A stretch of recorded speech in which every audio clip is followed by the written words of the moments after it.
direction that would completely change my life. And so I came from a very abusive environment.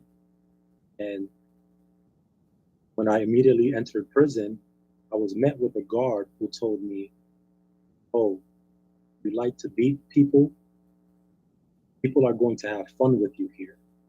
And so here I am at the age of 15. I'm facing a correctional officer who, in my mind, represents a symbol of responsibility, of respect, of accountability. And yet he's actually promoting the very violence that he's being paid to prevent. And so immediately in my mind, I was right exactly where I had left, a very chaotic and senseless environment. I was then sent to general population and was removed immediately because of my high bond and my age and my crime, and was sent to solitary confinement where I spent the week. I was then sent to an SRG unit, which means a security risk group unit with gang members who were older than I was. And I began to fight with those men. And as a result of that, I got placed into chronic discipline. I spent 3 months in a 23-hour lockdown cell. And whenever I would be released, I would be required to put on handcuffs, and I would have to take a shower in handcuffs. And anytime I walked around outside of the cell, I would have to be in handcuffs. I was then sent to an institution that housed men who were older than 18. And the only stipulation was that I couldn't have them in the cell with me. But I was around these men, and the advice that they were giving me, because they knew my charge and the potential of me facing a long-term sentence, was that I should cut myself, I should try to attempt suicide, and I should medicate myself. And I refused to do that. So I was going through many, many struggles. And yes, I wanted to give up. Yes, I wanted to actually try to find something to make things better for me. But I wasn't willing at all to give up on the one thing that I knew, even at a young age, could help me out, which was my mind. And so when I got sentenced to 45 years and sent to prison, I was living in my mind as a man or a child with 45 years would live. I was completely reckless. I cared for no one. I was very volatile. I was angry. And I continued to engage in those behaviors. When I got sent to a certain prison, I began to see men who were serving life sentences walking around with smiles on their faces. And it confused me. And it was a challenge to me because in my mind, I thought that everybody thought and behaved the way I thought and behaved. But when I asked these men what was there to be so happy about, their response to me was, life isn't over. It continues to go on. And so here I am, thinking that my life is over. I'm 18 years old, and there are men who've been down 20, 30 years and may possibly never go home and are telling me that I have a choice to make in terms of what direction my life takes. And so it made an impression on me at the moment, not enough to actually change my behavior or my mindset, but it posed a challenge that I didn't expect at all. And so further on into my incarceration, I was in solitary confinement, and I remember asking myself the first honest question that I had asked myself in a long time. And it was, if everybody else is the problem, like I say they are, if the world is what's wrong and it has to be fixed, then why am I the one who was always in trouble? And that question placed a burden of responsibility on me like I've never had before. And it allowed me to reflect like I never had before. And in that reflection, I started to see how my beliefs, my ideas, and my values were actually causing a lot of the things and the problems that I was encountering in my life. I began to read, I began to make an effort, and I began to set goals for myself. The first thing I thought to myself was, what is a responsible person supposed to do? And I've always heard that he becomes independent. And then at that moment, I decided, you know what, I'm going to try to be independent. So in 2005, I wrote to my family and I told them, don't send me any more financial support. I want to see what I'm capable of. I then took a job, decided I wanted to get a psychology degree, and I began to sign a contract. Cost $5,200, took me 8 years to pay, but I made a commitment through my own wages, and I started to chip away at the bill. I received that associate's degree, and I felt more empowered. Throughout that time, I met two men who were cellmates for 11 years.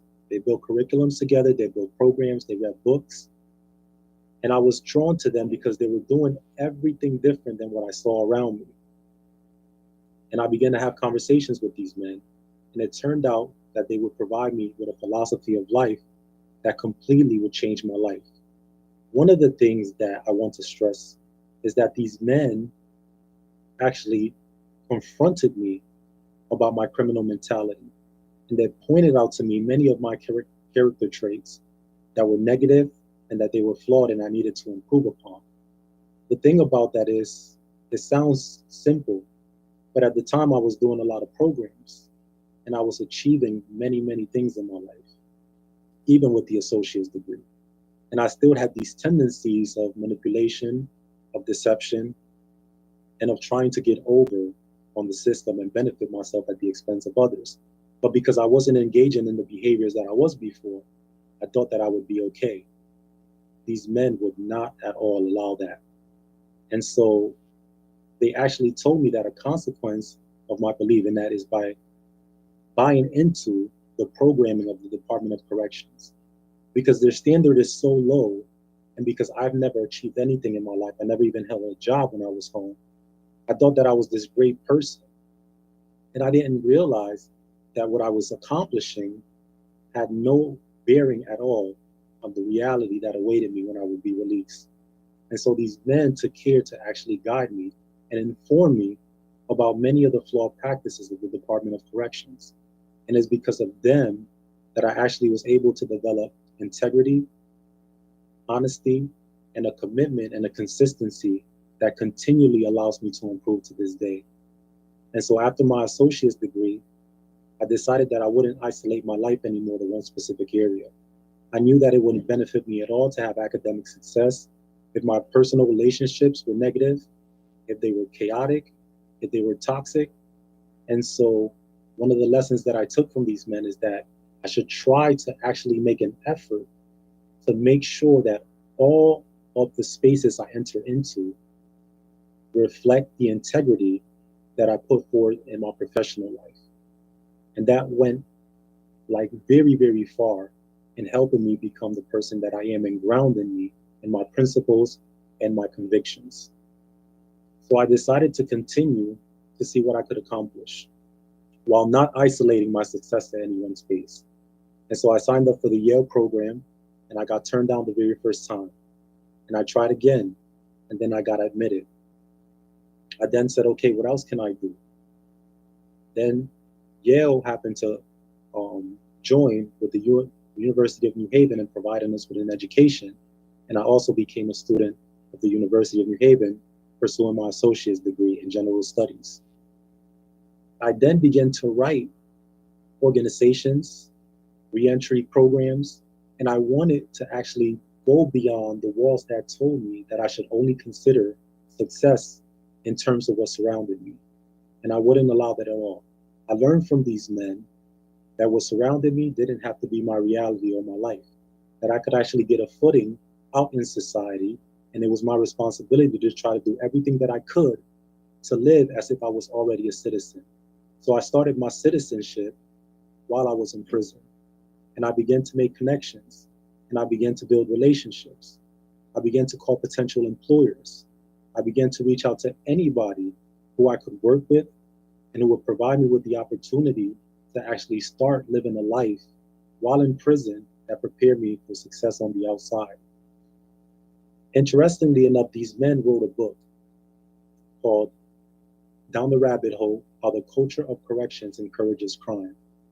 And it actually exposed many of the corrupt practices and unprofessional behaviors of the staff in the Department of Corrections. Now, many would think that this was actually a negative thing because nobody should criticize those who are in positions of power and are supervising men who have committed serious crimes. We don't get to actually point the finger at all. There's a danger in that. But the book is actually a plea. It was a plea to those on the outside to look inside of the prison systems and to see people who are making an honest change and an honest commitment to make up for their wrongdoings, to take accountability for their life, and that they were being met with a system that was opposing the very thing that they were supposed to be encouraging. And so, if the book is anything, it is a plea for help to change a system that is doing the opposite of what it claims to be doing in terms of rehabilitation. And so, moving along those lines, what ended up happening was that these men were transferred out in retaliation. But that actually worked out to benefit us because one of my mentors began to do interviews over the radio.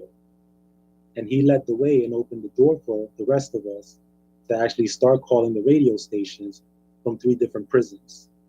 So my other 2 mentors and I would report on the unprofessional practices of the Department of Corrections and try to draw attention so that we can actually try to make a change in the system. As a result of those interviews, HBO hired Breakthrough Films to reach out to me and ask if I would agree to do a documentary on my life. It took them some time, but they were able to actually come into the prison and interview me and ask me questions about my experiences in my personal life in the Department of Corrections and also towards my parole hearing. When I was released as a result of making parole, I immediately enrolled in the University of New Haven and switched my major to multi-platform journalism. I wanted to do that because I have a passion for actually trying to bring attention to a system that is failing us very, very badly. And on the day of my release, they placed me in the back of a van that was similar to a van that they placed a young man in 4 months prior to my release. And as a result of that, because it didn't have any seatbelts in it, the young man, once the officer braked, he flew to the other side of the van and broke his neck, became paralyzed, and was treated with complete disregard. The city is being sued for $100 million today. And so when I saw that van, my question was, I thought that these vans were being discontinued because of the tragedy that happened to Randy Cox in New Haven, Connecticut. And they told me that those vans are there because it's all that's left. And so I was placed in that same van. I became sick. I threw up. I couldn't breathe. And I would ask the officers during the ride to actually help and to let me out. And because they were blasting the music, they didn't pay any attention to me at all. And so I was so sick. I was nauseous. I had motion sickness. I hadn't been in a van for over 10 years. And I decided to write about it. So I wrote an article in the New Haven newspaper Charger Bulletin, actually posted that article on their newspaper and on the internet. Today, I want to say that I am very, very proud of all of the things that I have done in my life to get me to the position that I am in. What I've done is not a matter of luck. I wasn't born with any particular gift. My decision and commitment to actually change my life required very, very difficult decisions that weren't easy. I mean, I remember when I first started building a relationship with my mentors, everybody kept telling me to stay away from them because they thought they were better than everybody else. But I had been around enough violence and chaos and toxicity that nobody could convince me that these men were anything but genuine, honest, and upstanding men. And so the ridicule that I endured from hanging around these men, correctional officers, as well as from inmates, was enough to deter other people. But for me, I saw the potential in them. I saw the greatness. And today these men are doing incredible things. And so if I want to stress anything, and this is something I won't never let anybody take from me, and I refuse to let people take it from me, even those that were trying to help me while I was in prison, is my sense of agency. I required it and I needed it to make a change. Somebody asked me one time what I would say to the victim of my crime. And I said many things. I've apologized. I said sorry. I've stumbled. I've muttered. I've stuttered. I couldn't quite grasp the words that would actually allow me to feel comfortable with offering anything that wouldn't be offensive. But when I think about it today, what I would actually say is I wish that the person that I harmed could see how much I refuse to make excuses for my behavior.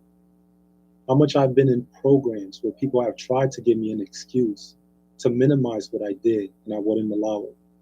How many professors have told me that because I grew up in a country that was actually full of violence and bloodshed and injustice, that it completely nullied my values, my convictions, and my principles. And my question would be, if that's true, then what would this say to the sense of remorse that I built? What would that say to the accountability that I have? What would it say to the kind of compassion and understanding that I've developed in harming another human being? And so I found that no matter what people try to take away from me in order to try to build me up, if they take away my agency, they take everything from me. There's a very powerful book that I read, and it's by a man called Viktor E. Frankl, Man's Search for Meaning. And he spoke about the last of man's freedom. And he defines this freedom as something that anybody could take away from you, except your decision to choose your character. And this man was in a concentration camp. He was innocent. He had committed no crime at all. And yet, even within that concentration camp, he saw the very victims treat other people unkindly, inhumanely, while others decided to hold on to their integrity, to their compassion, and to their sense of agency. And that had a tremendous effect on me. And to this day, one of the things that stuck with me is that he said that freedom alone doesn't mean anything. It would achieve absolutely nothing for us.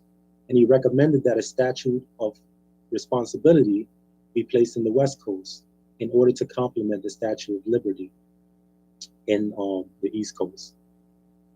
And along these lines, what I realized while I was in prison is that we are all each our own program.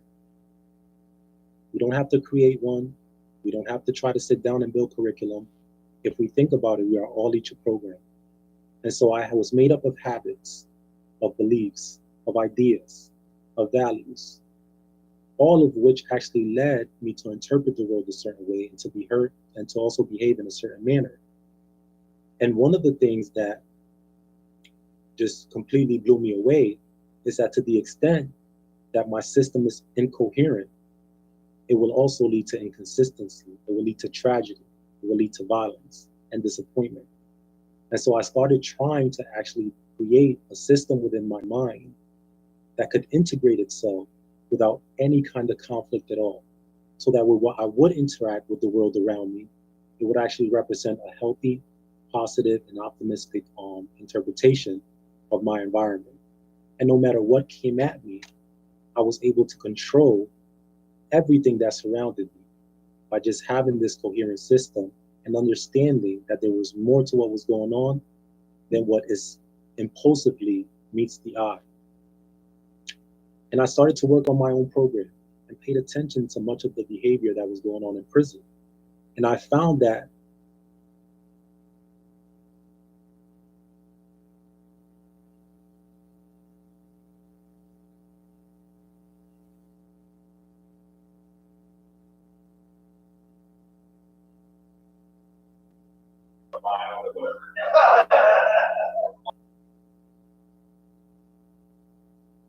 actions, then everything, all I have to do is get out of prison and I could follow the same exact principle.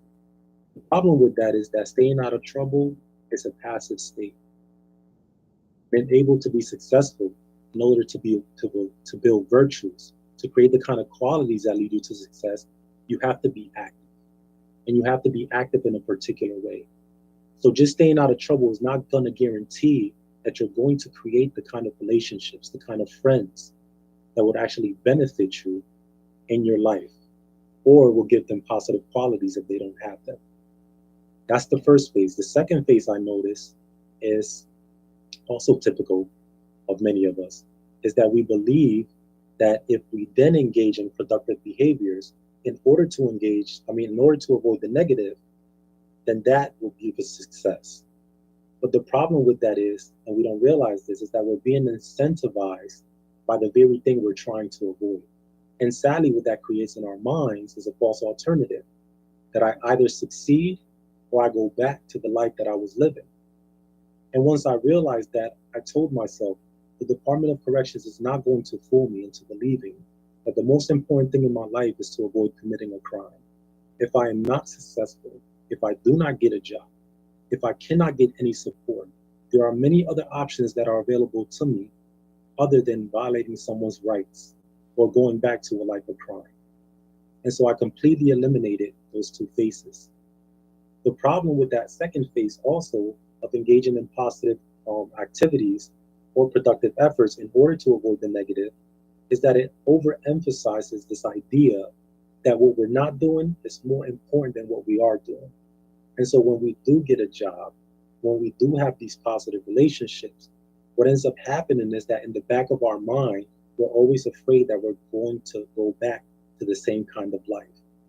And that doesn't allow us to appreciate the productive, positive, and successes that we build or relationships that we may develop. And so, in order to feel the kind of appreciation that's required of a typical human being, to love life, to be optimistic, to hold on and ground themselves in this view like, oh my God, this is amazing. Like, I love my life. I love what I'm doing. I love the challenges. I love the struggles because this is what it's about. This is where it's going to get me to. This is why I set goals. This is why I plan ahead. This is why I invest in my future, why I provide for my children. It takes all of that away if we're constantly being pushed forward by the very thing we fear the most, which is the worst part of us. We can actually live in a way that lets that go so that we're not constantly afraid of committing a crime or violating someone else's right. So I did not buy into that and I let it go early, very early on. The last stage is the one that's seldom taught in prison, and I have yet to encounter it. And it's a commitment to intellectual and moral development. This last phase actually takes account that a human being possesses a goal oriented mentality and that knowledge cannot be forced into his mind. In order for me to actually understand anything, someone has to meet me at my level. Someone has to look past my uniform, their own uniform, the institution that surrounds them, the culture that is being promoted, and meet me exactly where I am so that I can take that information and put it in my mind in a way that clicks and connects with everything else I have at that level so that it could then turn into knowledge. A duty-based system like the Department of Corrections that only requires you to obey rules and to actually bow down out of fear that you may be deprived, that you may be deprived of certain privileges or liberty, that actually takes freedom and dangles it before you as the carrot or the stick, is not a proper means to effect change in human beings that actually are geared to understand their environment and to engage it in an intellectual manner. And so I developed this program called the Good in Me program, and I call it GIN. And it focuses on the virtues of the individual and being responsible with those virtues. And so we've always heard in our life that it's very difficult to accept our flaws because it makes us feel inadequate. But nobody has ever told us that accepting our virtues is a lot harder. And so if there's something about me that I love so much, if there's something about me that I've given up on myself, and believe me, all of us have, this is the only way you end up in a life of crime, is by giving up on the person and on the things that you love so much about yourself. Because nobody is born evil. Everybody starts off in trying to figure out what life is about. And that requires you to take actions that promote your well-being, not that act against it. So in my own personal childhood, I felt like the person that I loved, the child that was studious, that was productive, that just wanted to learn about life so much, could not survive. And so I made a choice to give up on that person. And as a result of that, I ended up engaging in a life of crime. And so understand that I could have made a choice, even though it was a very difficult choice, to say I'm going to try to hold on to this person that I love. And just because the people around me don't seem to know or see me or understand me or know how to actually treat me, it doesn't mean that that should be generalized to the entire world. And so today, my responsibility is to find the kind of people that reflect the kind of world that lives inside of me and also to project. And so when I tell these men in prison and out here that freedom is not the most important thing, they're shocked. And my program focuses on promoting the idea that freedom is not the most significant thing. The most significant thing is building the kind of qualities that allow you to appreciate and take full advantage of freedom. And so I asked them to actually think about some of the things that they love about themselves and that they gave up on, whether that be honesty, whether that be consideration, whether that be being kind to others, and actually ask themselves what it would be like to stand up for those virtues every single day of your life. What it would be like to tell people that laugh at you or ridicule you or don't want to be around you because you're honest, because you're caring, because you're trying to be a better person, because you want to educate yourself. What would it be like to actually wake up every day and say, I don't care. This is something about me that I love very much and it's worth holding on to. And that actually takes this idea of rehabilitation that the Department of Correction uses to change inmates and it turns it upside down. Because focusing on our flaws gets us nowhere. Focusing on our defects doesn't get us anywhere. The only way you can develop a flaw or a defect is by giving up on the things that you love about yourself. And so those are the things that actually promote your well-being, that are life enhancing, that improve your mental health, that sustain you and help you along. And if you think about it, you would realize, oh my God, I did give up on this person that I love. And what I've been trying to do is get back there. And so the challenge is to focus and find a way to take those qualities and try to be as responsible as you can with them and get away from this idea that you need to do better in order to avoid doing the bad. It is actually the reverse. If you give up on trying to do the good, you would always end up with the bad. And this is how I live my life. And my program, I want to promote it to as many facilities as I can so that they can change the whole approach to rehabilitation, because psychologically the philosophy is actually teaching men, women, and children within the custody of the Department of Corrections that they have this chain and this rock that they have to drag along their entire lives, and that the purpose of being productive, responsible citizens or loving members of their community is by waking up every day and dragging that ball and saying, I have to do this because I don't want to go back to a life of crime. The typical citizen doesn't wake up every day and say, I have to get an education, I have to get a job, I have to invest in my future, I have to provide for my children, I have to make sure they're safe, out of fear that if they don't do so, they may commit the worst thing that they've ever done. And so we have to get rid of that approach, because in just focusing on recidivism, it discounts the very thing that makes us all thrive in this world, which is our humanity.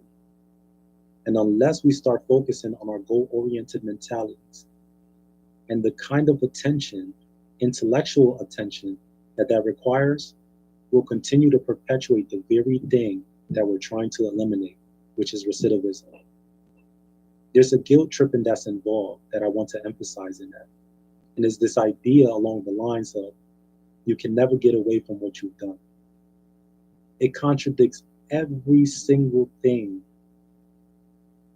that produces the kind of world that we live in terms of personal, healthy relationships. There are mistakes that we always make. There are things that you cannot take back at all. There are criminal, heinous acts that are done. But I am out here. There are many men and women who are leading successful lives. who are testimony to the fact that not only people do change, but that it's obvious that people change. The question is, what will we base that change on? Will it be a change that's guilt ridden and will require us to constantly look back across our shoulders? Or will it be something that would actually make us hold our heads up and be proud of who we are? And so today I'm doing incredible things in order to get this message across. And I'm very grateful for all the opportunities that people are providing to me. There are doors opening. I'm doing podcasts. I'm doing interviews. I'm talking to students. I'm talking to prosecutors. And I'm talking to anybody who would want to listen to me. This is not specific to the Department of Corrections. There's this idea that meeting people where they are poses a challenge because it requires an intellectual effort that has to be based on us looking beyond the surface and what's over everything that we stand for maybe as people. And Jon, I want to thank you for giving me the opportunity. This has been an amazing, amazing experience. I hope that I touched people. I hope that I've impressed upon them the need to make this kind of change. And I hope that people will start asking me questions about this program because it can help people on the inside and on the outside. I've been very, very optimistic since the moment I've met my mentors. They presented a view of life to me that has been very optimistic, that has allowed me to challenge the very people that have been trying to help me. And it has completely revolutionized my world, contributed indirectly to many relationships that I've built. So I thank you very much, and I'm honored to be. Man, can we give Carlos a big, gigantic round of applause? I don't know if anybody else here or anybody online watching. I feel a whole lot smarter right now that he's been here for 45 minutes. Was that amazing? Was that amazing? Well, please give him a hand for that. So I want to open it up to people in this room right now, those of you who are inside Nevada Department of Corrections, questions, comments, something that Carlos dropped that resonated with you, right? Or something that you would like for him to expound on. If you're watching Facebook Live from anywhere around the world, please drop it in the chat. Chad is going to be monitoring that chat, and we'll circle back around to get to you. So we'll start right now in the room. Darby, there's maybe some people over at Casa Grande. And Mr. A, and I saw you raise your hand up. What is that question or comment that you might have for Carlos? We're going to call him Dr. Carlos. We call him Dr. Rebello. What is that question or comment? Okay, doctor. I just think it's very admirable that you have that you take full accountability of your past. There's many times where, I'll come in front of somebody and I'll be ashamed of the things that I've done. And, it really does make us a part of who we are today. It's that jump, that change that we have made that definitely makes us a different person. But I just think it's very admirable that you take your past and you take full accountability and you make it positive. That's good. Give her a hand. Carlos, I'm going to give you an opportunity to respond to that if you want to respond. If not, we'll look for some other people in the room that might want to say something. Chad, let's go over to Nevada Department of Corrections because I know that has resonated with them. Darby, if you'll have the person step on up. I know your name, but maybe you can tell everybody else your name. What is that question or comment did you have for Mr. Carlos Rebello? Hi, how you doing? My name is Nick. Can you hear me? Yes, sir. Yes. Hi. I really appreciated you speaking tonight. You pointing out how and I just had a conversation about this today, how there is no real rehabilitation in prison unless you carve it out for yourself. There might be programs, there might be some structure, but any true mental, emotional, spiritual rehabilitation, trying to better your character, is only going to come from inside. You pointing out your mentors and how they were looked at as arrogant, possibly, for being looked at as superior, and going out of your way to identifying character traits within them that you thought would better yourself and work to bring that into yourself. It takes a lot of effort. identifying any of your own character defects is courageous in that you have to call into question your mindset and the way you go about living in the world, stuff that you could have inherited from your parents. You know what I mean? Now you have to call into question your parents' beliefs because this is something that is generational. And to then question this and then build up and attempt to better yourself from the bottom up takes a lot of work, especially when you have nothing but negative influences around you. So congratulations on taking the time to do that during your incarceration.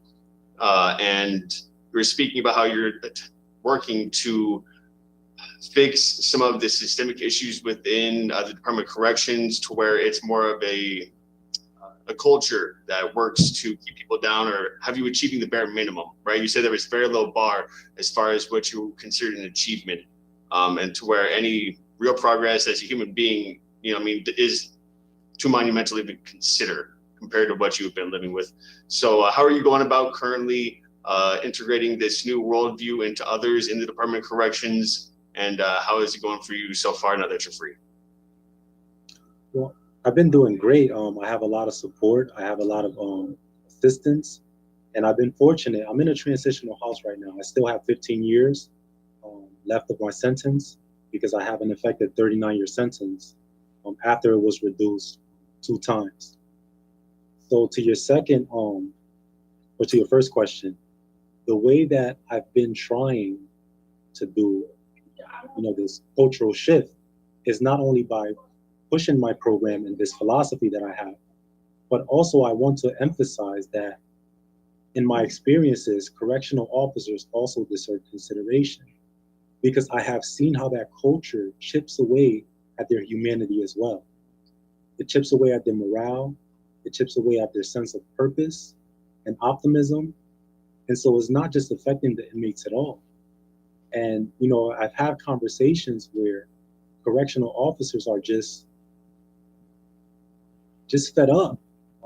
They don't trust their administration. They have little respect for their superiors, and they come into work just because it's a job and to get paid. And their family relationships start to suffer. Their mental health starts declining. I mean, I believe that the correctional officers have a lifespan of 59 years, 17 years less than the average citizen out in, you know, the world in the United States. And they commit suicide at a rate of 3 times a week.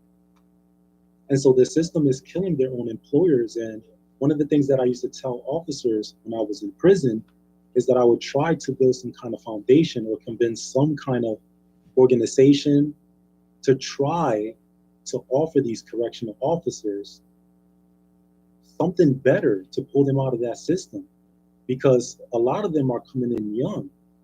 And I speak to them and they tell me, I'm just here to pay for my education. I don't know what, you know, my career and my life is going to be like, but this is not going to be my, you know, my career.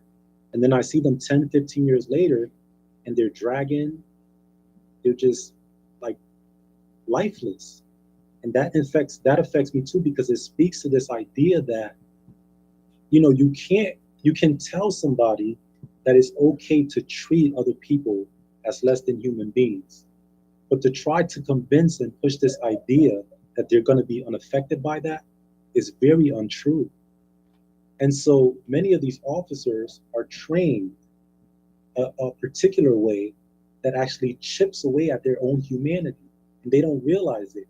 And so when they go home and they're being arrested for things like domestic violence or drunk driving or what may have you, you know, to me it's an indication that the environment that they're working in is spilling over into their personal lives. And so I want to make, like, you know, that clear, that it's not just the inmates that we have to consider. It's also the men and women that are coming in and have to go back into society and affect their household, and their households go into schools and other environments that also are affected by this. So we have a responsibility here to make sure that we're creating the kind of culture that promotes the well-being of everybody that's going to be living inside of it. And so I think that's my answer to your 2 questions. That is a great response. Yes, absolutely. Yeah, no, I completely agree. I think on both sides, there are good people that are COs. I've ran into some people that are just good individuals, honestly. I mean, as an inmate, no matter how that sounds, whatever stack I got to take for that, I've met some good people.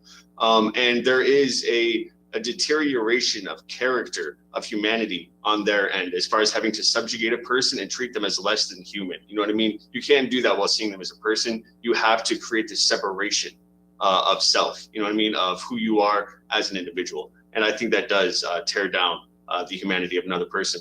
As well as on the inmate side of things, you have to build up almost this animalistic nature, this defense mechanisms that then carry on for the rest of your life. And then it leads generationally down to your children, and then through society as is attached to them. You know what I mean? So it is just systemic issues that permeate our entire culture and society. And I mean, it only takes, every journey begins with the first step. So it's in acknowledging these issues, these systemic issues, and just taking that first step to try and correct them, regardless of how long it takes. That is monumental and just necessary.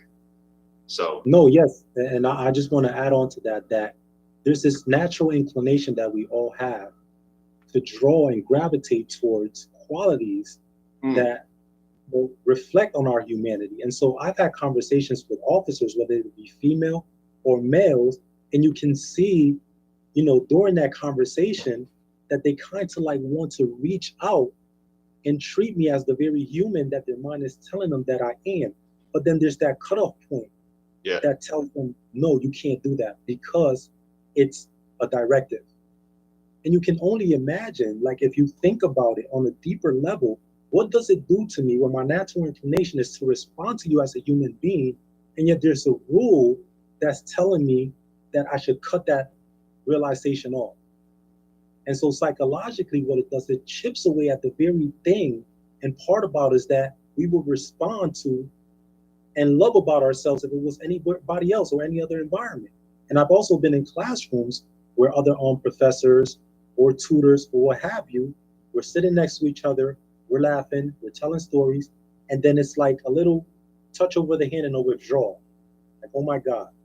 You know, that has a profound negative impact on them as well, because they're trying to convince themselves that they shouldn't be actually acknowledging a reality that is actually occurring at the moment. And they take this with them too, outside of prison. Yeah, this reminds me of the allegory of the cave, where the prisoners see their sense of reality in front of them, whereas just shadows cast by those that are in control of them. But they have no comprehension of what true reality is outside of their perception, you know? So kudos on glimpsing a little bit of real reality, and hopefully you're able to just touch at least one other person to pass this on. Thank you so much. Well, that is so awesome. Hey, I would just want to just think about for a second here. And Carlos, you're in a transition facility, right? You know how I'm supposed to compete with that, so I might- Carlos? Yes. Yes, he's in a transitional facility. So the young man is just speaking just now, he's in a transitional facility. The communication between the two of them, I felt like I was standing in a classroom with some PhDs, right? Can we give them another gigantic round of applause? Man, oh man. Questions, comments, Casa Grande, I think you might have had one. I'm going to come over here. Tell us your name. You can stand up. Tell us your name. And what is that question? Hey, Carlos, this is Julia, and I just want to thank you for sharing your vulnerability, your passion, your honesty. It really came out, and I know you're going to do great things. Just looking around the room, I think you really touched a lot of people. Your message is getting out there, and even, you know, being here with Jon and this program and everything they're doing here, that I just think you're going to do great things, and I just want to thank you for everything that you're doing, and just keep doing it. You're awesome. Yeah, that is amazing. Give him a hand for that. Thank you. And he certainly is going to do some great things. Glory, can we make sure we stay in contact with him? And the minute that he's able to fly, let's get him on the plane, because we could use him in some stuff that we're doing. I'm going to make my way over to Casa Grande. I'm following Chad's directive. Step up. I know your name. Tell us your name, and what is that question you might have for Mr. Rebello? Hello, my name is Sierra.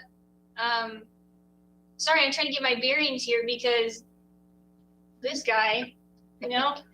Okay, anyways.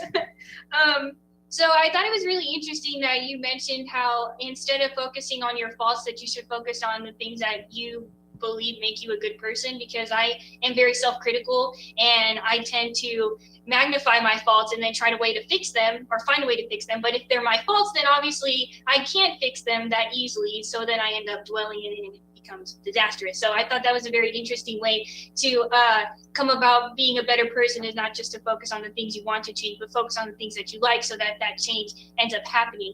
And like going on to that too, I have a question. So I wanted to know how you prevent impulsivity when it comes to situations, because I know a big part of change, or you know, wanting to do better, is to stop reacting so quickly to situations instead of like taking a breath and thinking about them. So I wanted to know how you deal with impulsivity, and also how are you working towards instilling change in other people when it comes to your program, because obviously change does come from within, and it has to be something that you decide one day, like, hey, you know what, I don't want to be this way, I want to be something different, I want to do better, and I want to be better, and I want to help those around me. And a lot of times people think that, but then just because they want to doesn't mean that they're going to. Like, I feel like I need to, but where is the want and the actual you know, like motivation to get to doing it? So I want to know what you do for impulsivity, and also how do you instill change in other people? Okay, no, I love that question, because impulsivity was something that I had a big challenge with. And I want to just give you a little bit of history so I can contextualize, you know, the answer. So as a child, I got the impression that asking questions was a no-no. And I remember every time I would ask a question in my house, I would get slapped, I would get yelled at, I would be ridiculed. And as a child, what I did was tell myself, okay, it's wrong to ask questions. But what I didn't realize is that to tell a child that he can't ask questions when he's trying to understand the world naturally, and that's his inclination to, is to tell him that there's a threat there, that there's something wrong with asking questions. And so in my mind, what I interpreted that as is that there's certain things that can't be talked about because they're wrong. And that doesn't stop there, it goes further. If I can't talk about certain things that are wrong, but I'm recognizing that they exist, then reality becomes a threat to me. And you can't confine that. You can't place boundaries around that. So what ended up happening with me is that my whole world became a threat to me. And what I did was I shut my mind down completely. And in shutting down my mind, the only thing that was left open to me were my emotions. And that's what led me to being more impulsive, because if I didn't want to think about anything, if I didn't want to allow just a simple question to be processed within my mind, then all that mattered to me at the moment that I was angry was that somebody made me angry, and that required a response. And if something was right, but it felt wrong, it didn't matter where it was right. I feel wrong about it, so I'm not going to do it. And if something is wrong, but it feels right, then it doesn't matter. The only thing that's open to me are my emotions. And so what I had to learn through cognitive therapy, which this is an amazing therapy for anybody trying to affect change in their life and deal with impulsivity, is that it actually emphasizes over and over that emotions are not tools of cognition. Just because you feel something, it doesn't mean it's right. And the opposite is also true. Just because you feel something is wrong doesn't mean it's right. And so in those moments where I tried to do the right thing and I felt completely horrible about it, I said, oh my God, how in a bad position do I have to be that in trying to do the right thing, I'm getting the opposite emotion? So I had to focus exactly on allowing the kind of questions that I never allowed to be processed within my mind, and actually focus on the things that I knew through research, through conversations, through deep reflection and introspection, that they were proven to be right. And then I would bypass the emotion and say, I don't care at this moment whether this feels wrong. I know it's the right thing to do. And I'm going to train myself every single day to do it. And what ended up happening eventually is that the emotions started to correspond with the ideas, the values, and the convictions that I had. And so the process got much easier. But my advice to you is that you actually focus on what is right and try to bypass your emotions, because eventually what would end up happening is that there will be a click there and a link, and you won't feel that tension as much as you did before. But you have to start actually acknowledging what you know rather than what you feel. So I wanted to interject there. So coming from a situation of imprisonment, there's a lot of things that we don't have the power to change, or that we don't have direct control over. And so in those types of situations, when things like, for instance, the relationships between inmates and officers, you know, that I would say is inherently wrong, the way that they're being trained and the way that they end up treating each other. In situations like that, it's hard not to react in certain ways when somebody, you know, treats you less than a human. And in that instance, how are you able to take that feeling of wrongness and turn it into something more positive? Because you don't always have direct control over those types of situations. Well, that's the very thing that I would challenge, because at the age of 15, if anybody had an excuse to say, this is going to be my life, and this is how I'm going to respond, it would be me. But I realized that even at an early age, I had choices. And so no matter how uncontrollable the situation was on the outside, I'd realized how much control I actually had. And so I didn't have to respond to the officers, no matter how harsh or cruel or unfair they were being. I didn't have to hang around certain people, no matter how much of the population was doing what they were doing. And I've started to make decisions in my life that were very unpopular, but nonetheless emphasized this idea of agency that I had. And it changed my life completely. And interestingly enough, the people that told me that I was wrong, when they had problems and difficulties, they would come to me for advice. So that would reinforce exactly how I was living. And, you know, to answer your second question, unless you want to stay on that for a little bit more. No, that's okay. You can continue. Okay, yeah, to answer your second question, the way I'm helping people is by having the same conversations that I'm having with you. You know, you're struggling through a certain idea. And so I have to try and understand exactly where it's coming from in order to impart to you some information that you can take and develop into knowledge yourself. So I don't try to force anything on anybody, because I understand this, the purity, the sanctity of what a mind consists of. And that is free will. And so I have to be able to engage in the kind of dialogue with you, or conversation, where you understand that what we're doing is trying to get to the nitty gritty of what we're talking about, rather than just trying to tell you, here, take this, go ahead and do whatever you want with it. Yeah. Okay, cool. Thank you. Thank you, Sierra. Thank you Thank so you, much. Carlos. Can we give him a hand for that? We got one more, John. Questions, comments, Casa Grande? We're going to come over here to Miss Gloria. Can I just squeeze right through here? Please stand up, tell us your name, and what's that question or comment that you might have for Carlos? Hi, Carlos. My name is Gloria. I just wanted to know the name of that book that you mentioned that your mentors had wrote. Down something about the rabbit hole. What's the name of the So book? it's called Down the Rabbit Hole: How the Culture of Corrections Encourages Crime. Thank you. And Wow. you can get it on Amazon. On Amazon. Down the rabbit hole. I'm going to make my way over here to Officer Tiffany Smith. Carlos, she's a parole officer, probably the greatest parole officer on the planet, but I know that she's been sitting here listening intently, and I know she wants to weigh into the conversation. Hi, Carlos. How are you? First, I just want to say how eloquently you speak. Like, you had me totally zoned in on you.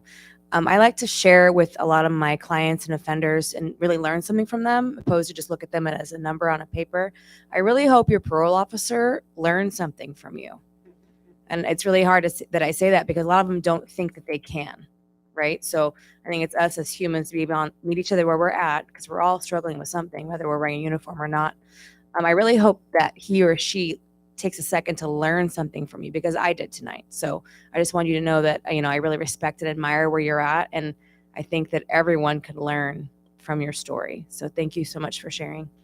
Awesome. Please give her a hand for that. Carlos, I'll give you an opportunity to respond to her. If it's somebody you want to respond to what she said. No, yes, I've been fortunate. I've been blessed with a very, very positive and encouraging parole officer. And the first time I sat down with her, I told her all of my grievances with the Department of Corrections, their approach to rehabilitation and how flawed it is. And she just was looking at me and listening. And, she told me, well, I just want to let you know that I'm nothing like that. I want to encourage you.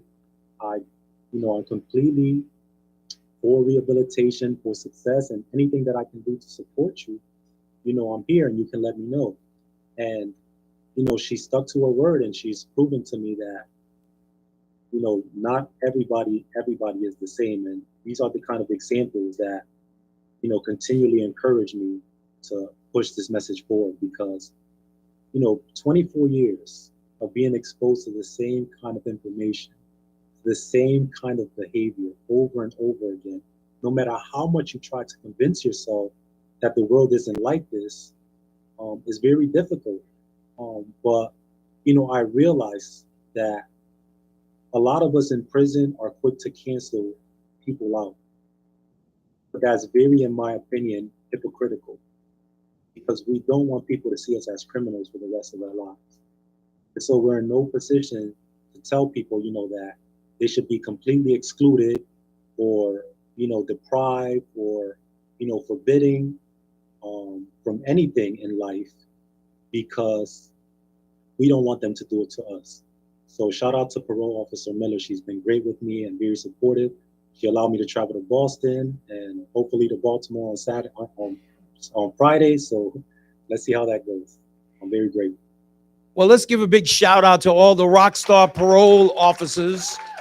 And Officer Smith, perhaps we can have a conversation with her so she'll allow him to travel out to Las Vegas. We're coming to about 15 minutes after towards the bottom of the hour. Still open up any questions or comments that people might have here in the room, online. If you have that question or comment, you want to drop it into the chat or on Facebook Live. Chat is going to be monitoring that. Come on, stand up. Tell us your name. What is that question or comment you might have for Mr. Rebello? Carlos, thank you for showing up tonight. It's been enlightening hearing you talk. My name is Timothy Roberts. The thing that really stuck out to me was I was so focused on the mental, psychological, and physical abuse that I suffered that I did not pay attention to the lack of quality programming. I took 2 programs that were 2-year programs each. I took an 18-month program. I took 13 programs besides those 4 for a total of 17. And I got out of prison and struggled for 2.5 years. Last week I was homeless, living in a tent. Today I've got, you know, Hope for Prisoners at my back, and I moved into a space. I have a room. My life is on a way better track. Just the blueprint model alone that Jon Ponder gave me has changed my life. I'm focused. I know what to do now. I can be a success, and I know that. I think I was just held back by my beliefs, and it's very eye-opening that we need better programming in the system, much needed. So thank you for coming tonight and bringing that to our attention. All right, good deal. Thanks, Timothy. Thanks for that commercial. We're going to go back over to Casa Grande inside Nevada Department of Corrections. Darby, who is it that we have? Have them step up. Hi, my name is Darby. I'm a case manager with Hold on, Darby. I can't see your face yet. Wait, hold on. 5, 4. There we go. Hey, Darby. Hi. Okay, my name is Darby. I'm a case manager with Hope for Prisoners. I have a master's degree in criminal justice. I've never been formally incarcerated, but I think you shedding light on such an important issue is so important, especially because you have lived experience. And as someone who's also into research of corrections, you should really dive really deep into that. You could definitely even pursue like trying to do research in that area and showing that there's a lot of challenges that individuals who are incarcerated face with COs, with the Department of Corrections all over the nation. That gets me motivated. That's a huge area of interest for me, just because you have to look at another person as a human rather than an inmate number. You're sitting across from somebody and you're really getting to know them. It doesn't matter what, their crime or what happened in their past, but, me as a case manager, I have to sit across from that person and really get to know who they are and what they need in life, and what their vivid vision is something that we use as case manager to how they see themselves in a year, trying to push those goals out. But I think it's great that you're talking about so many things that you've experienced and lived through, and it's amazing to hear that you're just keep doing that. And just want to give you encouragement and tell you it's amazing to hear that, someone who has been incarcerated for so long is doing that. Because, if we had tons of you, all these people who've been incarcerated, if you guys can shed more light on such a big issue, it would start changing what corrections looks like and make it more rehabilitative than, deterrent and retributive. So I think it's great that you're doing that. So thank you. Thank you so much. Thank you, Darby. Thank you. That is so good. And how timely is it that we're having this conversation? Questions, comments, anybody in the room? What happened? I'm sorry. Can you hear me? Yes, questions, comments, Carlos, hold on 1 second. Tell us your name and what is that comment you have? My name is Ray Pineda. I just got out. I did 24 years myself. It's just a comment of something that I witnessed, been down for so long, that I've seen a lot of these programs that they would provide that would give you like certificates, like for HVAC, but they would never follow up with that. So like they'd give them a certificate, then they'd sit on it instead of hiring them for doing HVAC, instilling them like a practice of wanting to pursue this career. You know what I mean? Like they would have cooking classes, and instead of putting them in the kitchen to work as a cook, they wouldn't have follow-up. So this is just a comment. It's something that you might think there would be something to look into, because they're pursuing a passion in there while you're in there, keeps you busy and keeps you out of trouble. It keeps you focused, and it's just an idea and a comment that I just wanted to shoot out there for you. But I appreciate everything that you're doing, man. It's real good to hear your story. All right, give him a hand for that. That is so awesome. And Carlos, the reason why I was saying it is so timely, because right here in our state, I have put together I've been appointed to the Committee on Corrections. And that's one of the things that we are, and this is why I'm saying this is so timely, because the conversations that you are having about what needs to be done and changing culture inside the institution, and make sure that we're doing everything we possibly can to prepare people, whether they're doing 2 years or 24 years, for the day they walk outside that gate. So I put together an advisory council, and I would be absolutely honored if you would serve on that advisory council on this team here in Nevada, because again, this is just so very, very timely. So we want to open it up to other questions or comments that you might have here in the room. We're going to make our way over to Chaplain Finney. What is that question or comment that you might have for Mr. Rebello? Thank you, John. Whew, I just beat out Chaplain Rex because I know he had his hand raised too. I just had a couple of comments. Thank you so much. I agree with John. You and the young man over at Casa Grande were having an elevated conversation, and thank you for lifting us up with you. Let's see. Your presentation is dignified and intelligent and articulate. And someone in the room, Officer Tiffany, said eloquent. I agree with that also. I'm just paraphrasing some of your comments. You said one gets into a life of crime if one gives up on the person that they really are. No one is born evil. And if you give up on trying to do good, you will always wind up doing bad, which is really profound things that you said. And the gentleman who just asked a question before me about the lack of follow through. Now, I was a substitute teacher in urban districts, and just to follow up on the gentleman, there is a pattern that does work against the underprivileged community of causing disillusionment and disappointment, and a lot of that lack of follow through does cause those kinds of things. But Sir Carlos, if you could talk some more. I know you're in a transitional situation. If you could talk some more about your aspirations for when you're in the outside world, outside of the criminal justice system. If you could talk a little bit about that, we can wax optimistically. And also, which touched my heart, you remind me of another gentleman who was just incredibly brilliant that John had on.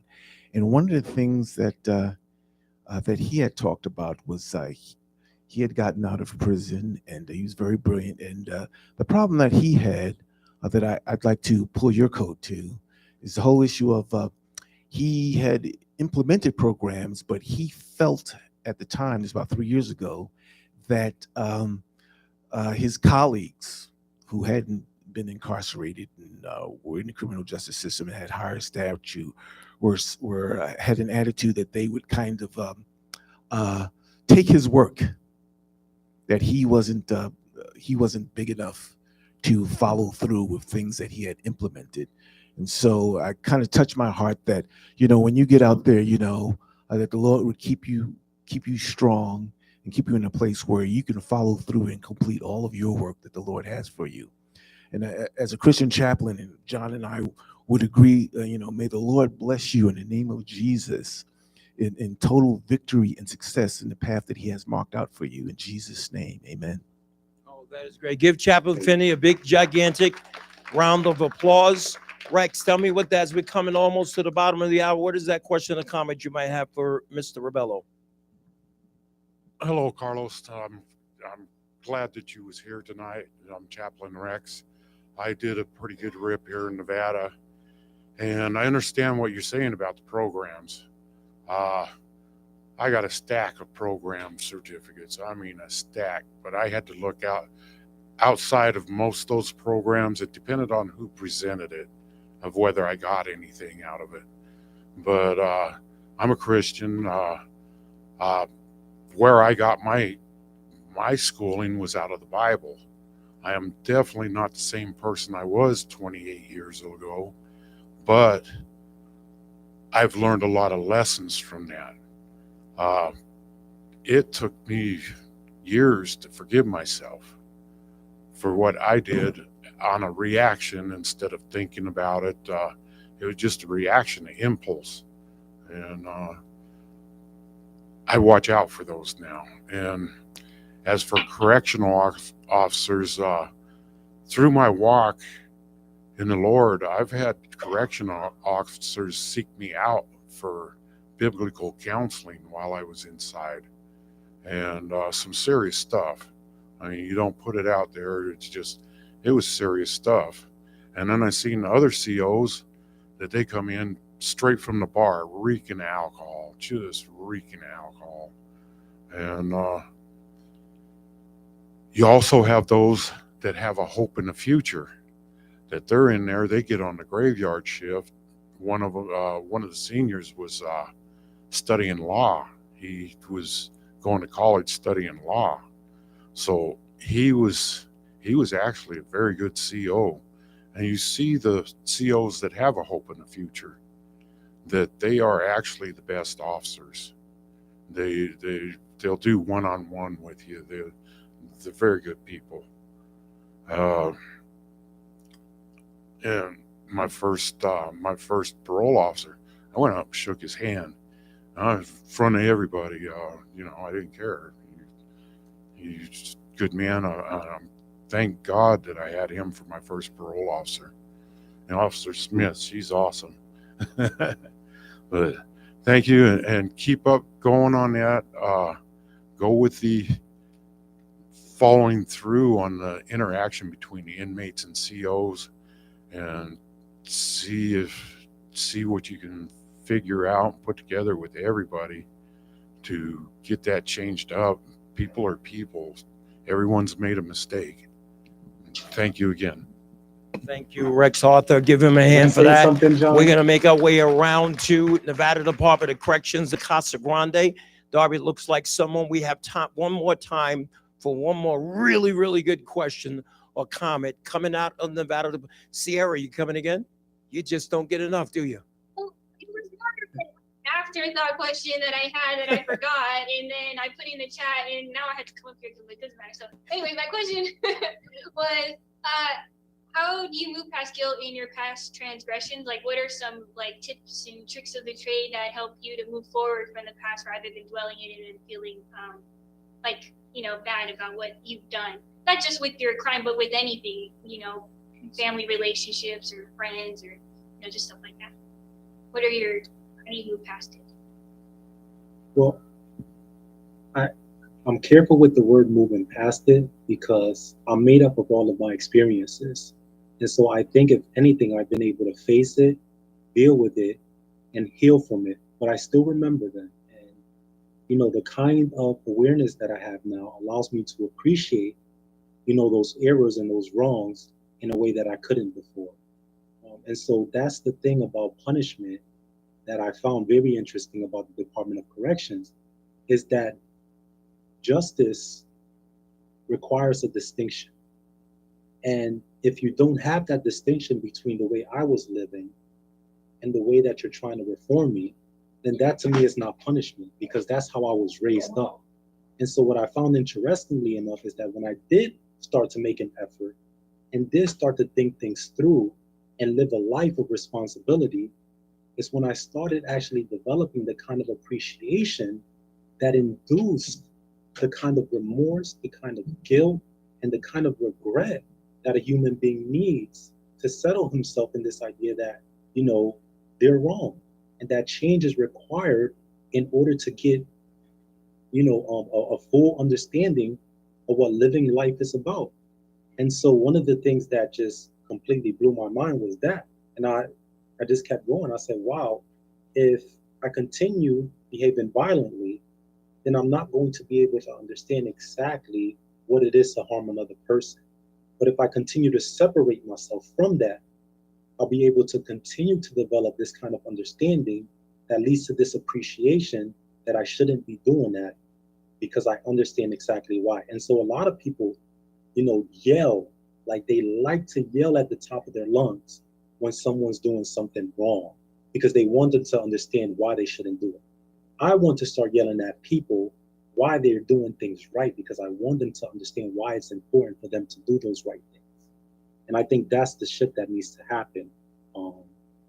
If that answers your question or not, I'm not sure, but so then instead of focusing on what you've done wrong, you're taking what you've done wrong and seeing how you can better be, or how you can be better in the future because of it.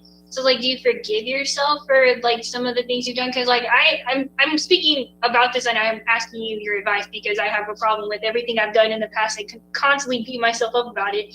And like that obviously doesn't help me move forward. And I can recognize and acknowledge the things that I did, and I'm able to implement that now and not do those things again. But it's still hard for me to let it go or like not think about it all the time.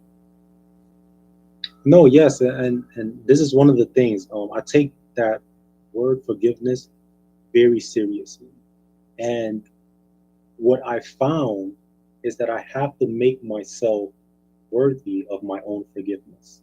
So there can be anything in my head that's depriving me of the full conviction that I have forgiven myself. And so yes, to your question, I have forgiven myself, but it's taken a lot of work. It's taken a lot of consistency. I haven't mentioned this, but I had a son when I was 14 years old. And I was fortunate enough to have a relationship with him throughout my entire incarceration.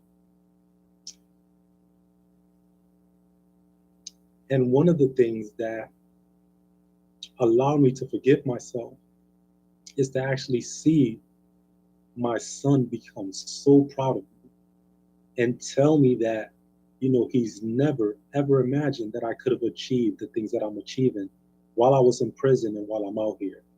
So that to me actually gave me, more of a conviction to actually know that I have forgiven myself and I could continue to improve on my life.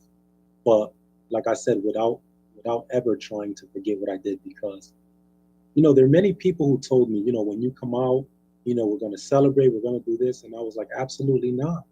Like, no, no matter how you look at this is a tragedy. I devastated an innocent life.